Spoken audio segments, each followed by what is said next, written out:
I want you to think about a morning that you didn't expect, not the morning you hoped for, not the one you'd been quietly praying toward for months. I mean, the one that found you before you were ready for it. Think about that morning. Go ahead, you're fine. You're doing great. I want you to think about the morning when the light came in a little different than it usually did and something in the room felt changed and you didn't trust it yet. And you lay there very still, almost afraid that if you moved too quickly, the feeling would dissolve. I want you to imagine that moment. You'd been in the gray long enough that you've forgotten what color looked like. You reorganized your life around the absence of the thing, made your peace with it the way you make your peace with things when you don't know what else to do. And then one ordinary moment, something was different. And you didn't celebrate. You were too afraid to celebrate. You sort of just lay there in it, still, like a person who has been caught or who has caught something out of the corner of their eye and doesn't want to look directly at it just in case it disappears. Now, I want you to hold on to that tension. I want you to hold on to that feeling because we're going to come right back to it. You know how I do. Because first, I need to tell you what the day is. Today is Easter. Today is Easter. And the truth is, Easter is not a holiday. But it's on our calendar and it says holiday. It's not a holiday. Easter is not a lily or a sunrise service or a ham. Some of you would get it. Easter is the axis on which all of humanity turns, or all of history turns. Dorothy Sayers puts it plainly like this: if the resurrection did not happen, then nothing that Jesus said or did carries any final weight. And if it didn't happen, then nothing in the world carries more weight than that. So we're not here to celebrate a beautiful idea. We're here because a dead man got up. 3 days before this morning on a cross outside of Jerusalem, Jesus of Nazareth was crucified and died and was buried, sealed in a tomb, stone rolled over the door, Roman guards posted outside to make sure it stayed that way. And for anyone who had followed him, who had left everything to be near him, who had let themselves believe he was the one Israel had been waiting for, those 3 days were the longest silence they had ever known. Then on the first day of the week, Mary Magdalene came to the tomb while it was still dark. You know the story. She came expecting a body. She came with oil and spices. She came to do the only thing that she had left to do for the man she had loved and lost. And she found a stone rolled away, and she what? Wept. She stood outside that empty place and wept, and then she turned. There was a man standing there. She thought it was the gardener. And so much more I want to say about the gardener piece, but we don't have that much time. And the man said one word. He said her name. He said, Mary. And she knew. The same voice, the same one who had met her in her worst moment and refused to let shame have the final word over her life. He was alive, standing in the garden in the early morning, and the first thing he did with his resurrection was call someone by their name. That's who we're dealing with. Later that same day, 2 of his followers were walking 7 miles down the road to a village called Emmaus, and they were walking away from Jerusalem, grief heavy and confused, and a stranger fell into step beside them. They walked the whole road together, and the stranger opened the scriptures to them, and their hearts burned within them as he spoke, and still they did not know who he was. And it wasn't until they sat down at a table and he broke the bread and their eyes were opened and he vanished from their sight. He walked 7 miles with them and they did not recognize him. He was in conversation with them the whole time, present on the road, hidden in the ordinary and yet revealed at the table. And that evening, he appeared to his disciples who were hiding behind locked doors. He walked through the wall and stood among them and said, "Peace be with you." He breathed on them. And when Thomas, you know good old Thomas, a lot of us are like that. He's my favorite. Thomas, who had not been there, said, "I will not believe unless I see those wounds for myself." Jesus came back, showed up specifically for the doubter, held out his hands and said, "Hey, put your finger right here." Flesh and nail wound and breath. Sayers says, to shrink from the shocking materiality of the resurrection, the empty tomb, the handled wounds, the eaten fish, is to misunderstand what kind of salvation is being offered. It is not escape from the body. It is the redemption of it. That distinction is everything, because if salvation is only spiritual, it has nothing to say to the body that woke up tired this morning, to the body carrying the weight you walked in here with. But that is not what we're dealing with. This resurrection was a physical event. It left an empty tomb, like a real place. It left a body that could be touched. It left the smell of charcoal and fish on a beach at dawn. And then some days later, a group of disciples had gone out to fish all night and caught nothing. You know the story. Early in the morning, they saw a figure standing on the shore, and they didn't recognize him at first. I wonder who it could be. He called out, "Friends." Anytime I read that part, I always picture friends, but that's just because of art. Okay.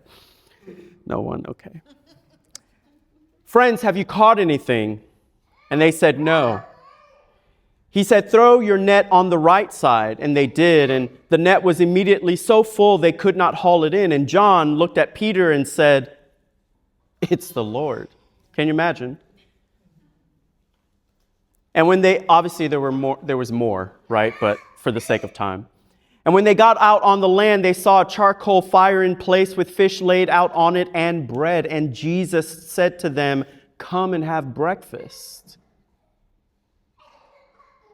Come and have breakfast. The risen Lord of the universe standing on a beach in the early morning, cooking fish over an open fire for the friends who had abandoned him.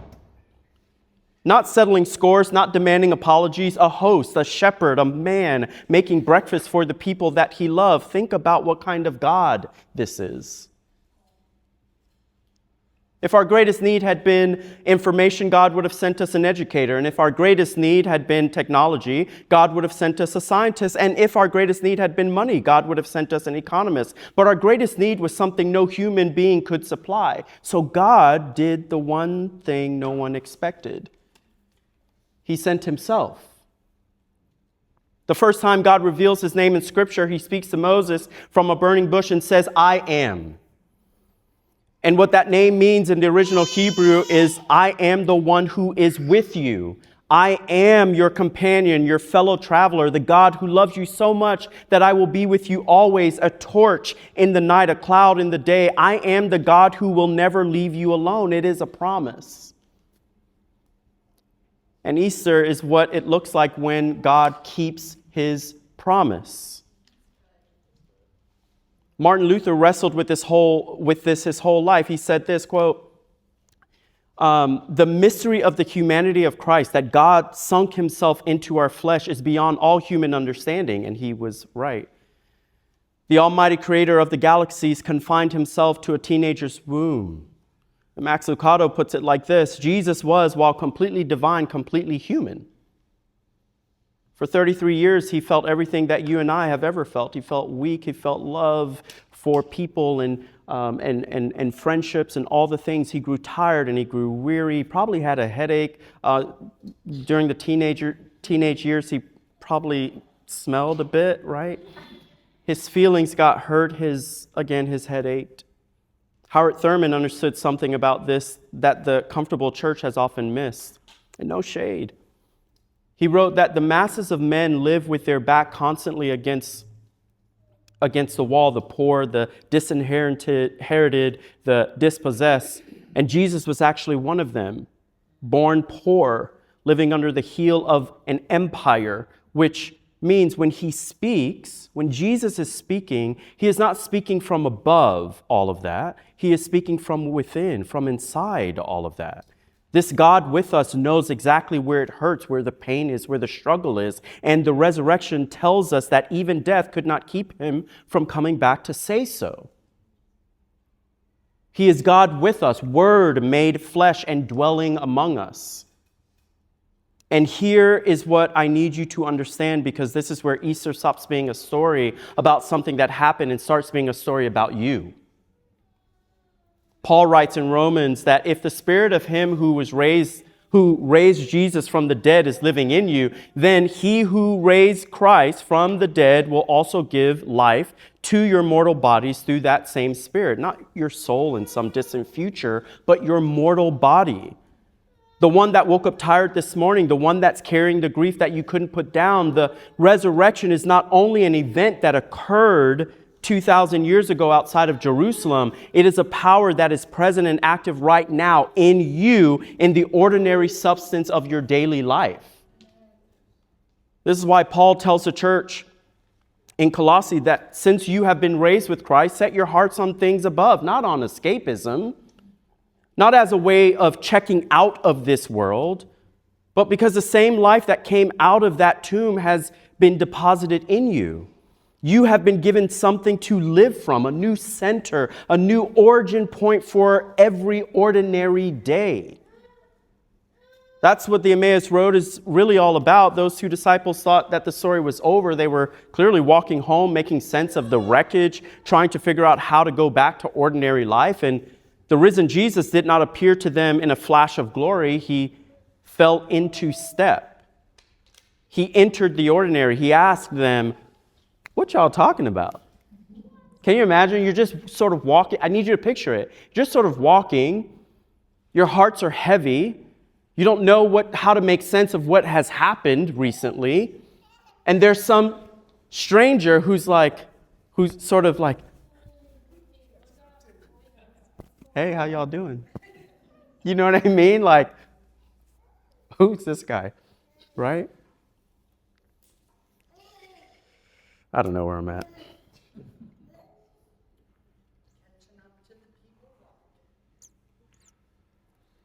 Yeah.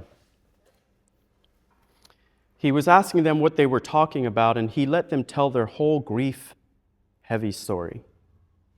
He said, "What's up?" And then he opened the scriptures to them. And by the time they sat down to eat, something had been so thoroughly reoriented in them that when he vanished, they said to each other, "Were not our hearts burning within us while he talked to us on the road?"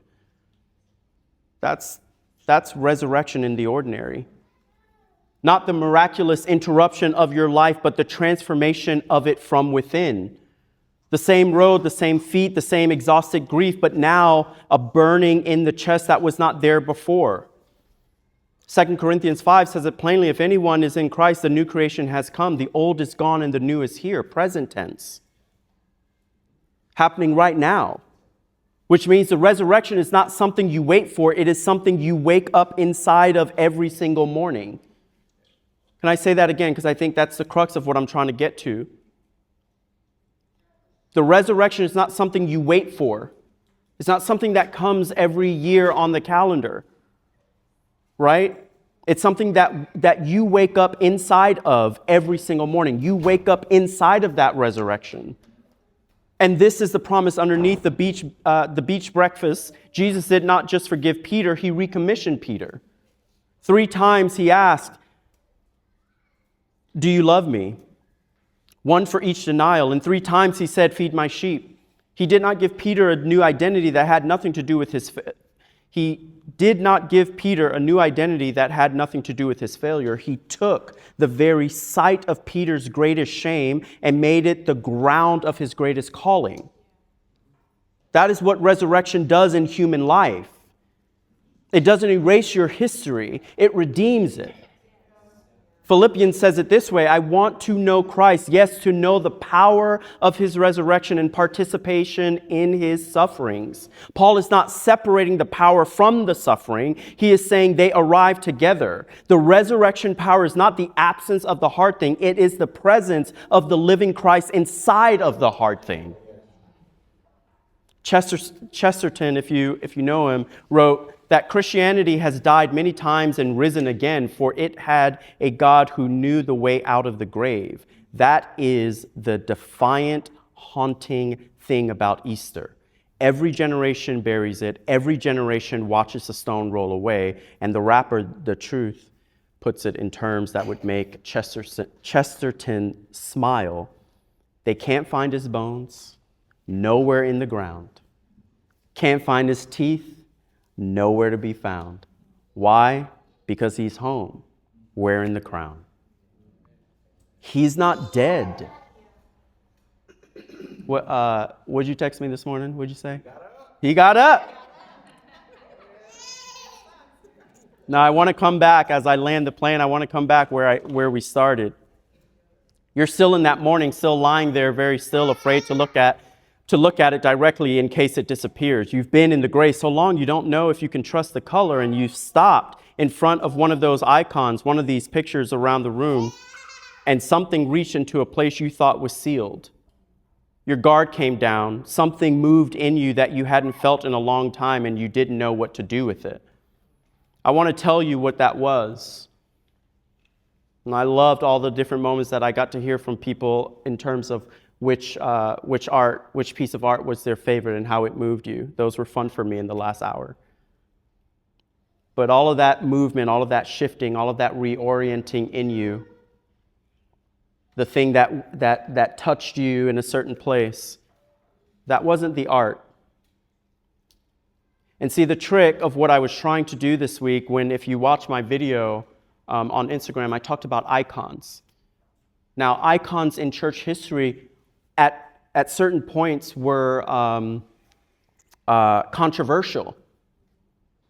Because in church history, there was so much placed on the actual icon that if I were to just look at this, I might be saved. That this is the thing that changes my life, the inside. And so many lean that direction. Now, I wasn't around during that time, so I can't really shade them, right? But I need you to know that the icons were to at least get you in a frame of mind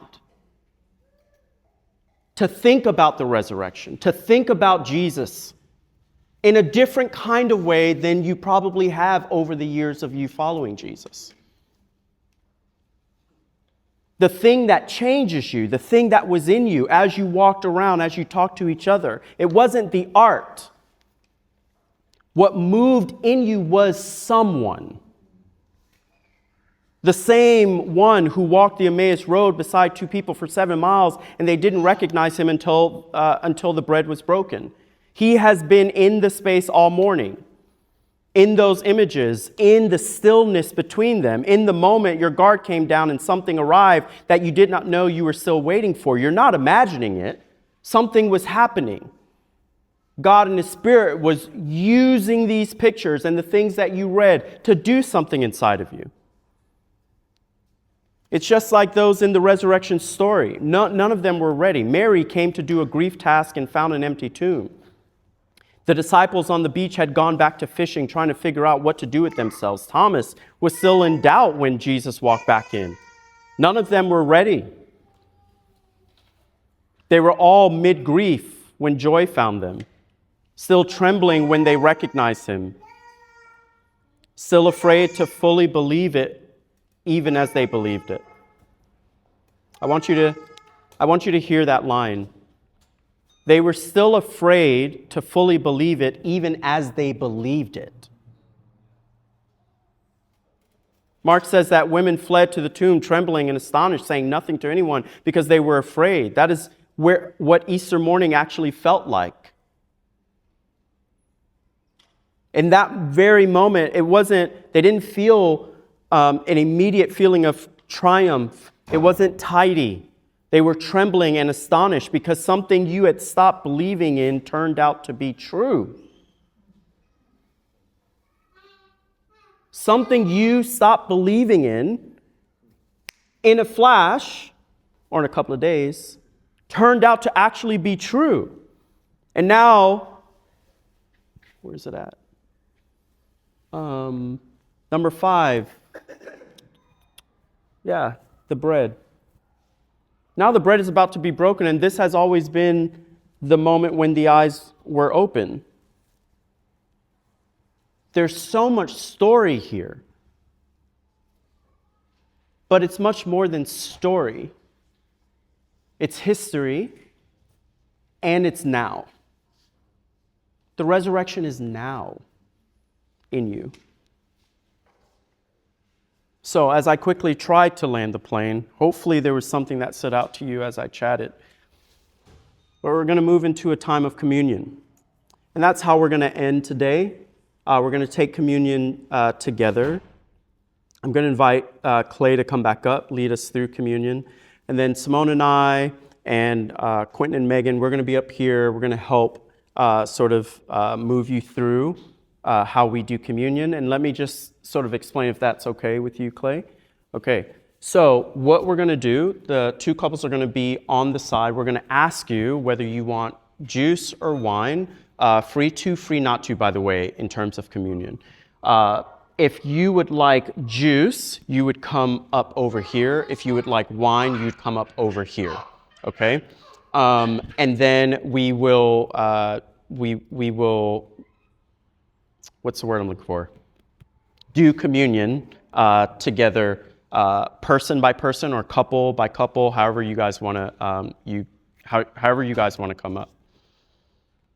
But here's what I want you to do. I want you to come up as an invitation into this. You can come up still trembling. You can come up not quite sure of what you saw or what some of this stuff is. Maybe there's still some doubt. Maybe there's still some questions. You can come up with your grief. You can come up with your silence. You can come up with your own complicated history with God. You can come the way Mary came to the tomb in the dark, expecting nothing but the absence and finding that the stone was rolled away. Because the truth is, He is not where you left your grief. He is right here, right now. And He is asking the only question that has ever mattered. Where does it hurt the most? Salvation is nearer to you now than ever before. So strip off the darkness and accept the light of Jesus because He's alive. And the truth of the matter is, He is not done with you yet. Amen.